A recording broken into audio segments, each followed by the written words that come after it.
Hi, here's a request video. I just got done yapping forever about my vlog, so I figured I would do a request. This is from like KD69, 655 or whatever, who is kind of the only person giving me request videos now. And I don't know why.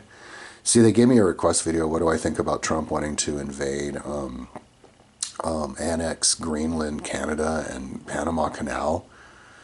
And then I did a video about it, and they were like, thanks. And I don't know if they like my videos or not. And this is directly to you, but like, if you like my videos, like, YouTube is taking them away. Because none of my videos get likes. I got like a like yesterday, but if I look at it now, it might have been taken away. So, if you're going to give me a request, KD655, K K9 365, then like my video. And I would appreciate it if you even say in the comments you liked it, because I want to know definitively if YouTube is taking away likes. Because I see it all the time. I see there's a like, and then I look at the video the next day, and then it's gone. So anyway, but then they comment back and they're like, do the video again, only in the light of the tariffs. So it's like, is this like a trick question? Like, are you looking for a specific answer? And if I answer it correctly, I get the prize or something? So, what do I think about Donald Trump wanting to annex Greenland, Canada, and Panama, and in the context of all of his tariffs? Okay, so I'll basically say the same thing, and I'll expand as I did the first time. Okay, the first time I said the reason he's doing that is that's the kind of stuff that people do who are in a governing job who don't know how to govern, because he doesn't realize that being a good president, sometimes being a good president, all you have to do is not do anything. Like, you can just stop bad laws from being made. Like, maybe you happen to be in the perfect part of history where there's nothing wrong, and so then your job as president is just to keep it right. Like, there was a period for like 10 years, like in the 160s, I think it was the 150s of the Roman Empire, there was no war for an entire decade under, I think it was like Pius, Antoninus Pius. But like right before the Macromani Wars started with uh, uh, Marcus Aurelius, and then they had the plague, and then it all started to go hell, with Commodus after that. So that was like the calm before the storm. But maybe then that would be somebody with a good sense of self-worth, and they don't have to do anything. So if somebody like wants to, you don't know what to do, right? Because you're a dumbass. Then what you do, and you're a spoiled brat, then what you do is you just up in the apple cart, because that's what like all the smartest people in the past, that's what they did. They upended the apple cart. Like, they invented a new thing and then they brought it in. So he's like, oh cool, I want to like invent something new then, like how Newton invented gravity. He's like, oh yeah, I'll do something new because I'm strong, and everybody else, they hadn't been doing anything, so invade a country because none of my predecessors had the balls to. It's basically like that. It's like, oh, they got a bad deal, we gave it back to Panama, and now the Chinese run it. And so we just take it back because the other one didn't have the balls. And so then so then you just do all sorts of stuff like that, and that's the same reason he's doing the tariffs. Is he knows that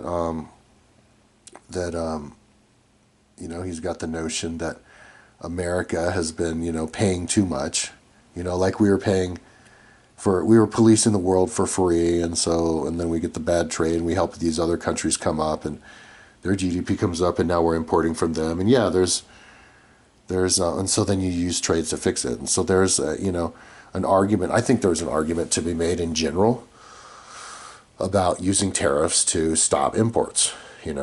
Like, people say, but the problem is you don't want Donald Trump to do that. Like, if anybody else, any statesman were to do it, yeah, sure, experiment. But with Donald Trump, it's just a disaster. But now that I'm done contextualizing with Donald Trump, let me just say in general that the tariffs, like, there's two schools of thought. There's like the Donald Trump idea, and then there's what the other liberals, the people who disagree with him say. So, they say that like when you charge the extra tariffs, like the people in America end up paying those tariffs, like we pay the tariffs. And yeah, that's true for that particular thing from that country.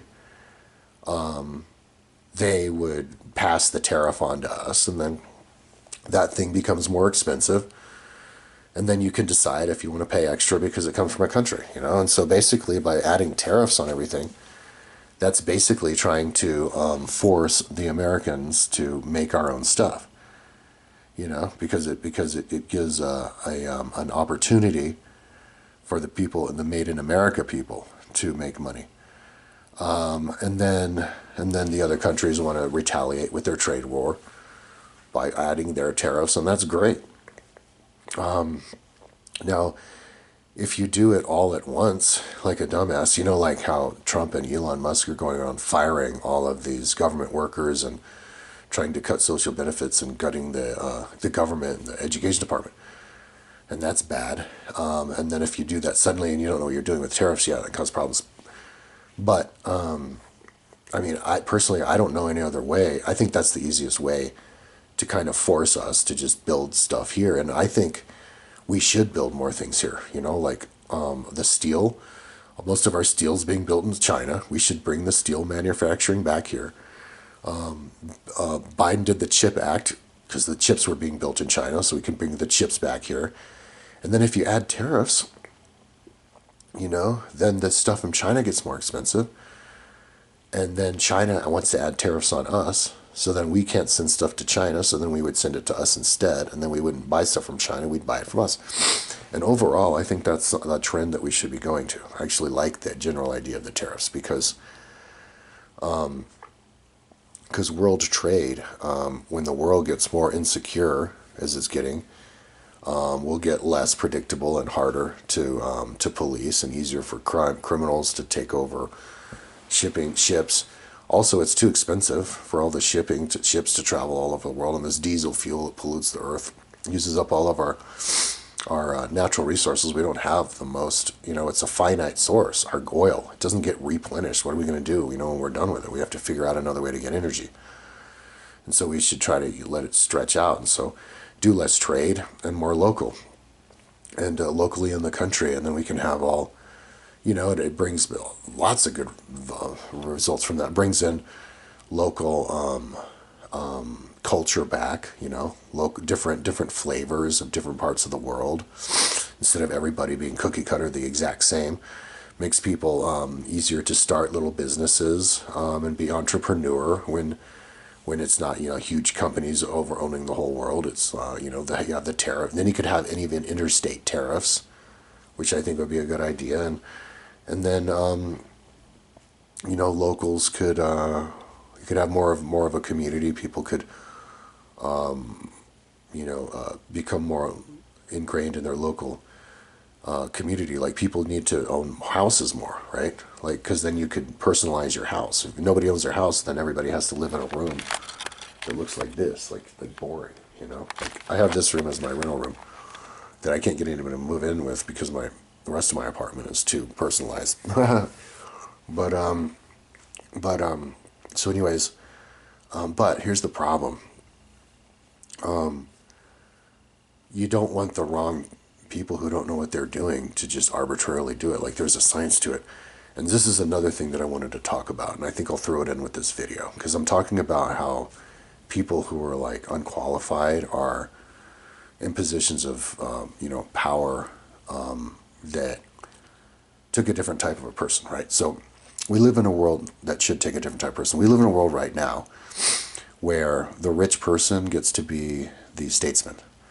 So it's like everybody wants to be a statesman, but they're not. They're just pretending to. So you get like Elon Musk, for example. So he's not a statesman, because if you want to judge somebody, judge them based on where they were from the beginning. And this is how you can compare our society with ancient Greece. Because like Elon Musk, well, he's a computer nerd. Like that's how he made his money. That's who he is. He went on the computer and he figured out like the banking and the credit cards, and he did PayPal. And then he made a bunch of money from the PayPal, and then he bought another business, and he was good, and he ended up becoming part of the investor class and got really rich. And so he's a computer nerd. And so now but now he's a statesman, because he started out as a computer nerd, got a bunch of money, and then he's like, oh, let me make more money, so I'll pretend to be a statesman so I can make more money. And so that's where all hell goes loose. And this is where the Greeks had it figured out better than we did. The Greek civilization wasn't older than ours, much younger, in fact. You know, the Greek civilization in the time of Plato, who was like 600 BC, had only been around for a couple hundred years. Like they had the fall in 1185, like with Troy. The Dark Ages of Greece began. The Bronze Age collapse due to like probably a volcano that blew up and then stopped. It caused droughts, and then everybody crashed. All of the empires, Hittites, Egyptians, and all the Greeks. And they had 400 years of darkness, and then they started to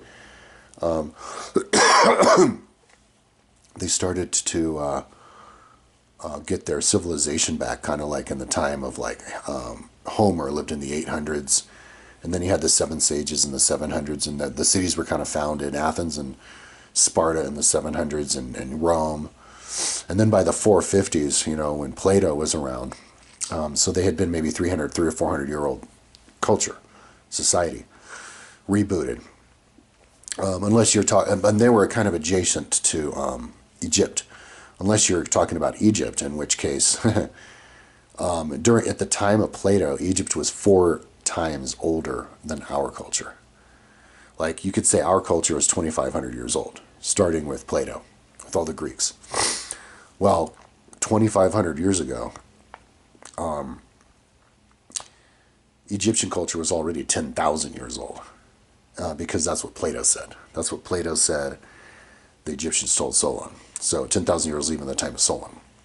But the Greeks weren't Egyptians, you know, only the rich Greeks would go there. So like they had like a father culture, which was that old, but the Greeks themselves were only a couple hundred years old. However, you know, so kind of like us, maybe about as old as us from like, you know, the time of like Newton, you know, the beginning of America, about as old as the America first started getting colonized.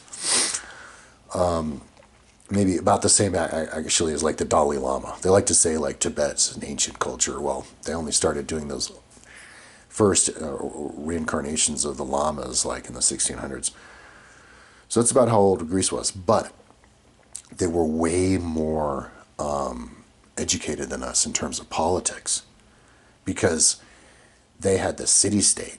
So they had like hundreds, like a couple hundred of all these different, you know, similar culture, because they all came from the Dorians down, doing trade with each other, you know, with the boats and all that kind of stuff, who knew about each other.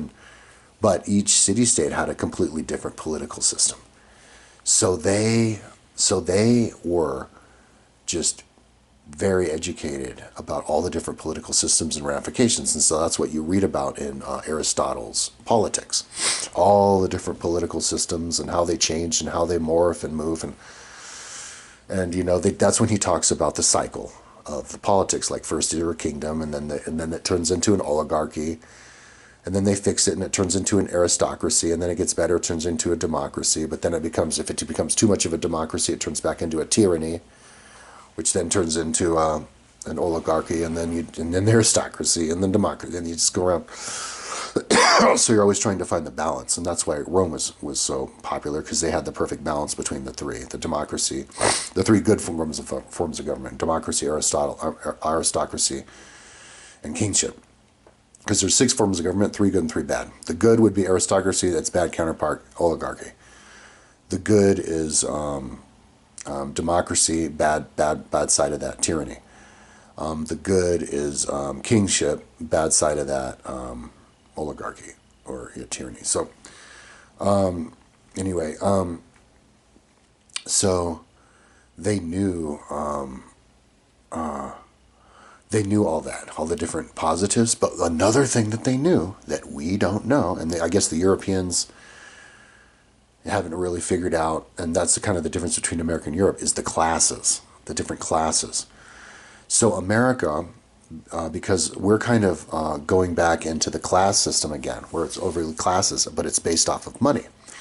And that's where you're not going to have a very positive, a very healthy society. Like the Roman Empire wasn't healthy because it was just based off of money and power.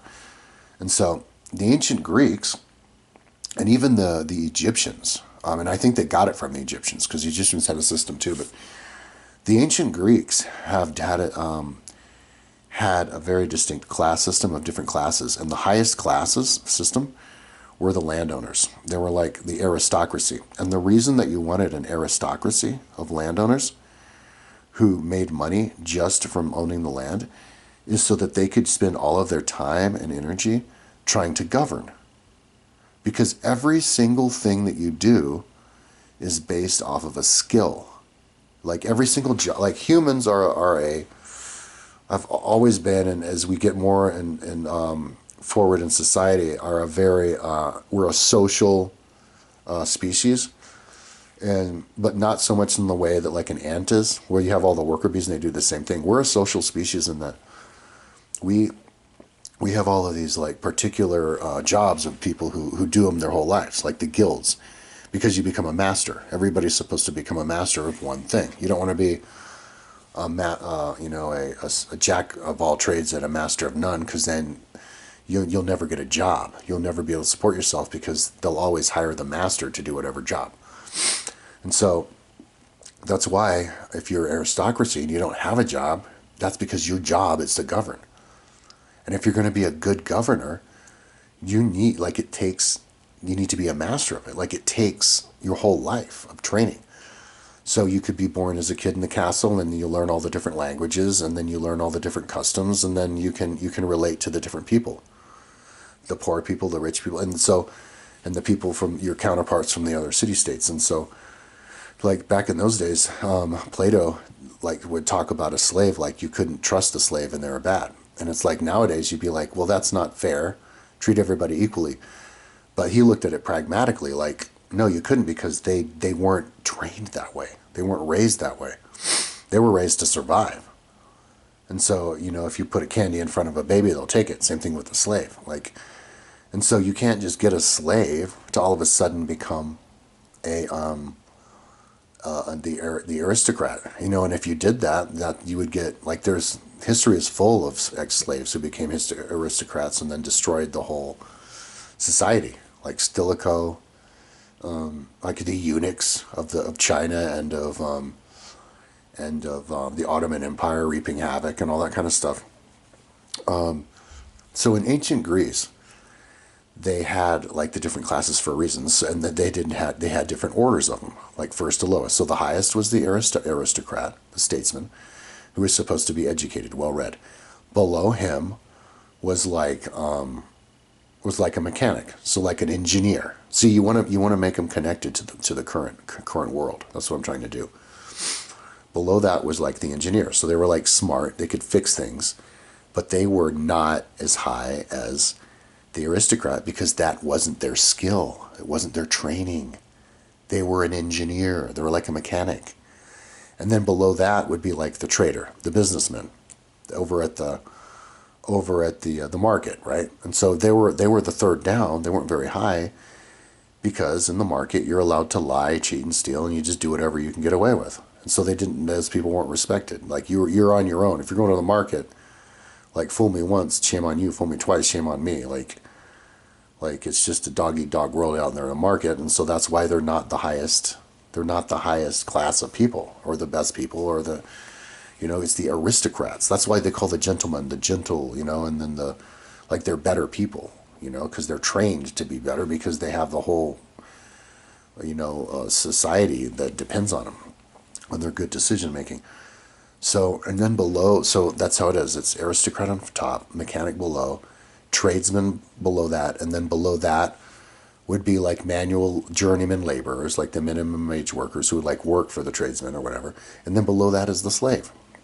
It would be like for whatever you're a slave. You're retarded. You're a Looney Tune. You're a hermit. You're captured from like from another city state, you know, and you're a slave that way from a war. Like, and so, anyways, the problem with today is we don't know that. That's not common knowledge of all that, and so we're getting the market guy, the seller, the market tradesman, and the mechanic engineer up into the aristocrat zones, right? And so and this is how like in the Enlightenment everything got like twisted up, and that's why people didn't like the new bourgeoisie and the new money and stuff. And so you have like the different classes with like the old money and the old families who are like everything's going well because everybody's knows their place and they're all educated. But then if it becomes an oligarchy where the people in charge aren't really all that educated or care, then maybe like a really good market guy, tradesman, becomes the popular, and then he turns into a tyrant because he just plays people and he lies and cheats and steals. He uses all the stuff he learned from working in the markets, and so, or you could become an engineer, like you're a really good carriage mechanic, and you got really good and but Napoleon was a really good artillery guy, and then he used that skill to become in charge. But if you do that, then your skill set isn't ruling people. Your skill set was always what you were. And so it's like you can take the hood, the hood rat out of the hood, but you can't take the hood out of the hood rat. You know, so that's what's happening now. You've got Peter Thiel, Elon Musk, all those like, you know, market guys, money guys who cared about that, or engineers who now they have a bunch of money, and so now they fancy themselves the aristocrat, but for all the wrong reasons because they're not an aristocrat. They just want to make themselves richer. And so what we need is to have a system of where we have, you know, the ruling class are the smartest people. And so some people might go, oh yeah, well let's just go back to like aristocracy with the families then, because then like the rich wise father can make a good son. But that doesn't work because rich people have 10 kids like Elon Musk who they don't talk to and they don't have relationships with. So then there's all these super rich people growing up without parents, and then they have that wealth, and then they have kids, but they don't know how to raise kids because they weren't raised right. Kind of like Donald Trump and his kids, you know, not having a relationship with them or with his father, and then so then those people set the tone for everybody else.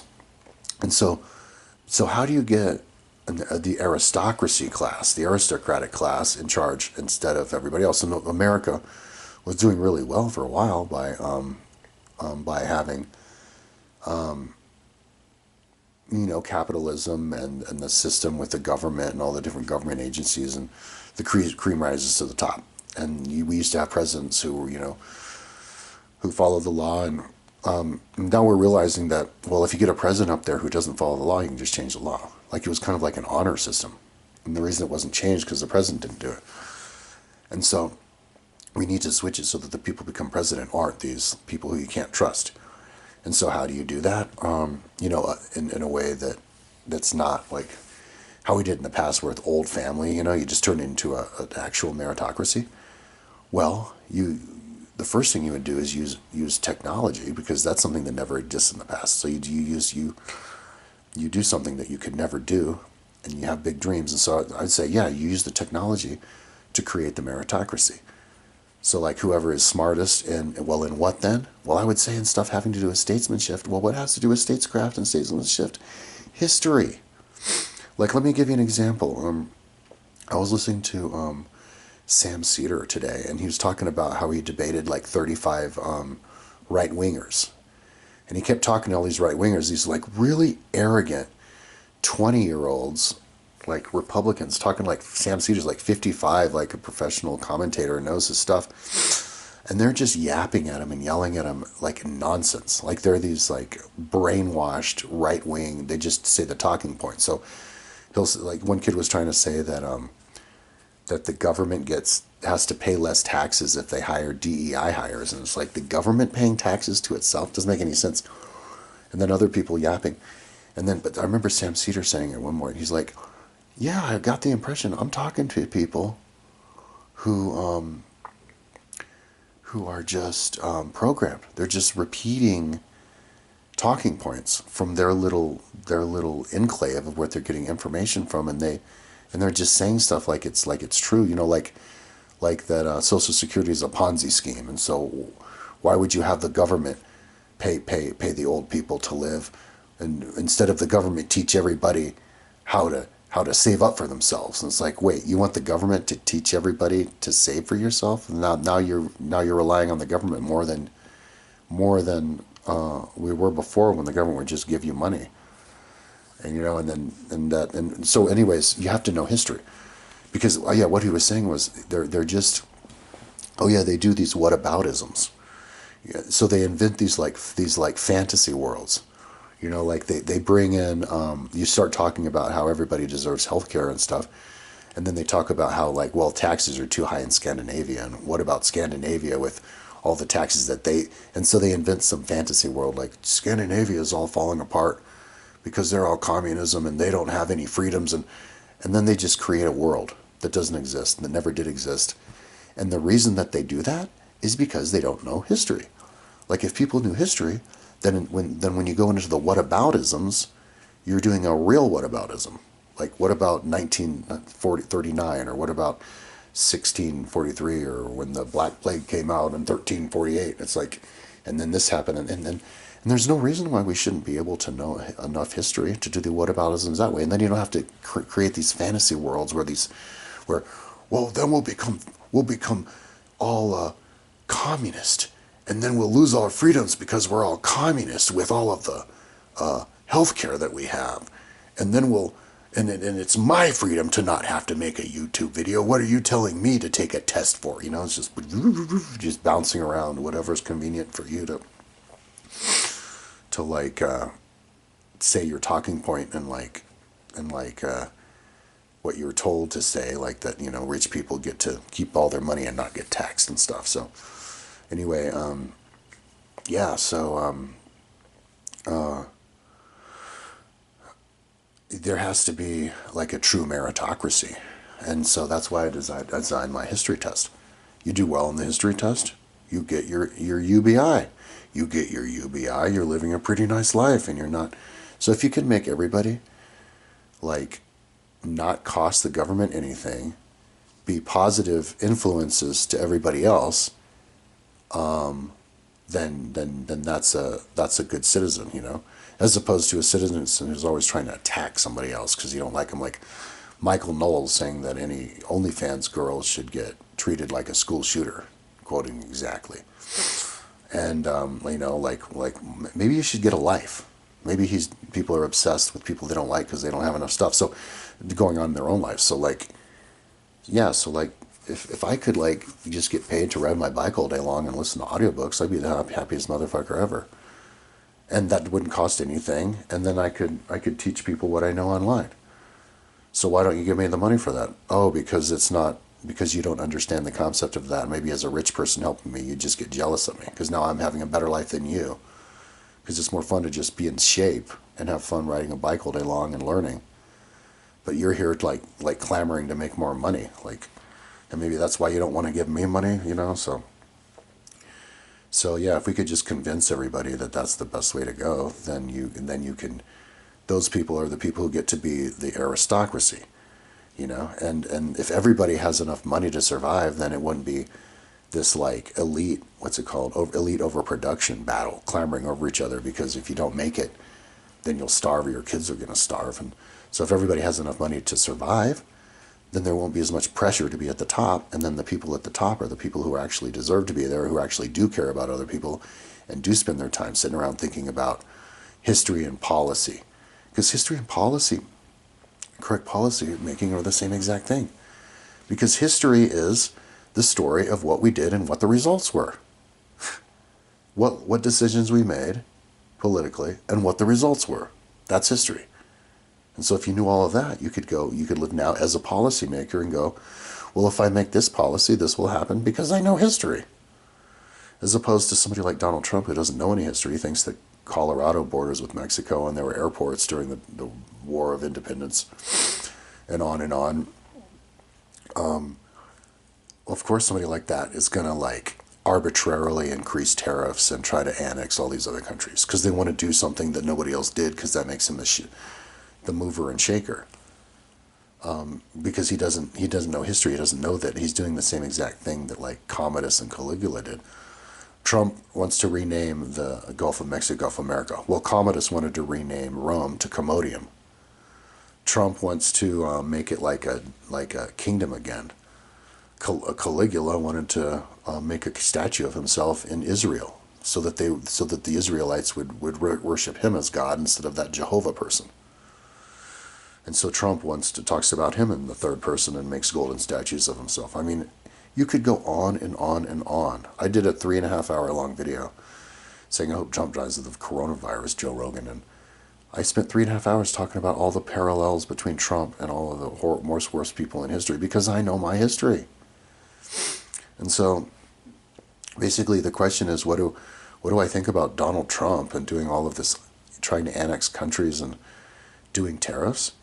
Well, he's taking it's like chainsaw diplomacy. He doesn't know what the hell he's doing, and he's just chainsawing it.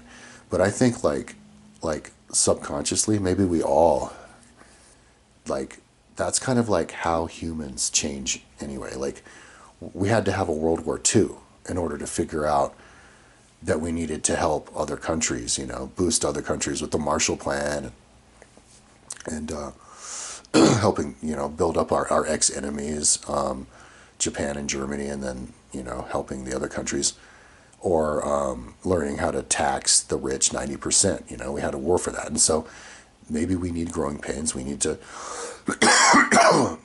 throw in a bunch of tariffs to shake it up, to force people to try to build our own things, even if it causes economic turmoil.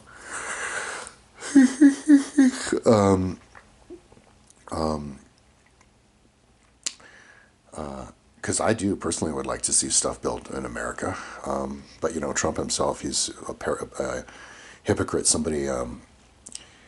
The MAGA shirts, they found out the MAGA shirts are all made in China and like Nicaragua and stuff. But, so anyways, so what do I think about in tariffs in general? Well, yeah, I think they can be okay. But the question was, what do I think about the tariffs of Trump in the light of him trying to annex all these countries? And I think it's him just trying to do his chainsaw diplomacy, which in the past has always destroyed countries, But things are a little bit different now in that we're all connected and we're all more intelligent. So hopefully what it will do is it will just wake up everybody to realize that we're all a bunch of stooges and brainwashed idiot monkeys when we start saying stuff like, but the rich people should keep all their hard-earned money. Are you trying to say that the rich can't keep their money? It's like, yes, I am trying to say that the rich can't keep their money. Yes, I am saying tax them 90%. Yes, I am saying there should be no billionaires. And so, nobody wants to agree with you. They still think that Elon Musk is a genius and all the rich people should keep them. Okay, fine. Maybe we need to just let them destroy the government and the economy and rob everybody blind and get richer and then crash, and then for us to be like, oh right, rich people aren't the answer. It's smart people, but not smart rich people. How about smart hardworking people, but not smart hardworking people who got their merits from like somebody liking them because they're good butt lickers, because they went to the right school, but because they got the good grades, but because they have a good website and they got good grades on the standardized website that everybody can take over and over again, So that's why I made these history tests. So anyways, that's what I think about that. So if you, K9 365, either like my video or say that you liked it. But if you don't do one of the two, I'm not going to do any more of your request videos. Okay, you gotta do a favor for me because I just did a favor for you. So either like it or say, hey, I liked it, so that I can see that you said you liked it, and then I can see that there's either a like there or there's not a like there, and then I can prove that, oh look, YouTube does take away the likes when you do that. So anyway, there's my video. And thanks for the request. I'll do another one if anyone wants later.